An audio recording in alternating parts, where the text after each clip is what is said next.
All eyes on रफा। आखिरकार ये रफा है क्या? हमास, जो कि एक इस्लामिक सुन्नी टेररिस्ट ऑर्गेनाइजेशन है, एक ऐसी गलती कर बैठता है जिसके बाद कि इसका हमेशा के लिए गेम ओवर हो जाता है। आज हमास को पूरी तरह खत्म करने के बाद भी इसराइल रुकने का नाम नहीं ले रहा है।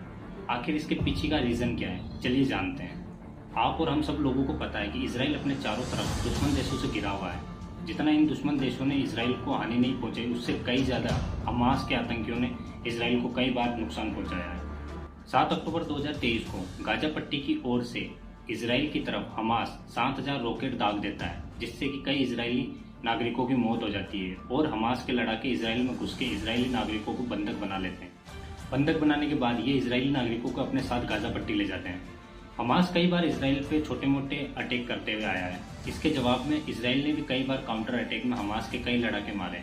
इसराइल ने कई बार हमास को जड़ से खत्म करने की कोशिश की है, लेकिन वो हर बार नाकामयाब रहा। 16 साल से चल रहे हमास और इसराइल के बीच की लड़ाई ने एक ऐसा रूप ले लिया जिसकी वजह से सारी दुनिया की नजरें इसराइल और हमास की लड़ाई के ऊपर आ गई। इसराइल को लगता है कि राफा जैसी छोटी जगह को कंट्रोल कर इसराइल हमेशा के लिए हमास को खत्म कर सकता है। आखिरकार इसराइल को ऐसा क्यों लगता है? गाजा को अगर जियोग्राफिकली देखा जाए तो वो मुख्यतः 5 एरियाज में डिवाइड है।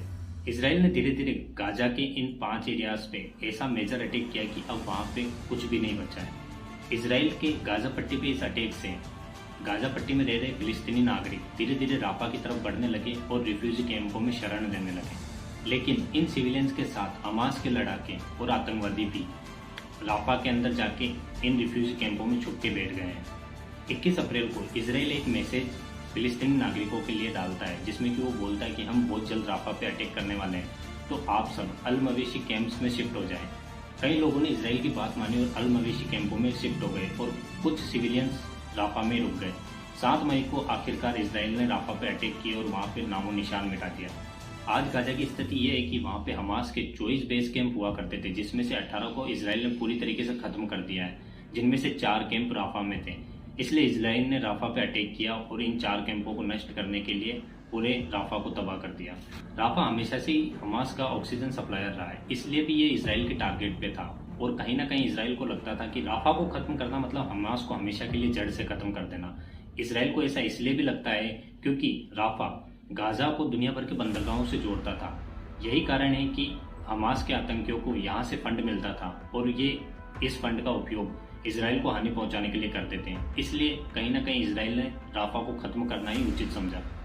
आज इसराइल ने पूरी गाजा पट्टी को पूरी तरीके से बर्बाद कर दिया और नष्ट करके अपने अंडर में ले लिया है। राफा पर अटैक से पहले इसराइल ने फिलिस्तीनी नागरिकों से निवेदन किया था कि वो अल मवेशी बेस कैंप में जाके शरण लें, क्योंकि हम वहां पे अटैक करने वाले हैं। लेकिन कई नागरिकों ने इसको इग्नोर कर दिया और जब 7 मई को इसराइल ने राफा पर अटैक किया तब बहुत सारे सिविलियंस मारे गए। इसी वजह से दुनिया भर के देशों की नजरें राफा पर आ टिकी और इतने सारे सिविलियंस के मारे जाने पर ऑल आइज ऑन राफा का नारा वायरल हो गया। राफा के पीछे की कहानी अगर आपको अच्छी लगे, ऐसी दिलचस्प वीडियो देखने के लिए हमारे चैनल को सब्सक्राइब कीजिए और ये वीडियो कैसी लगी कमेंट बॉक्स में बताइए।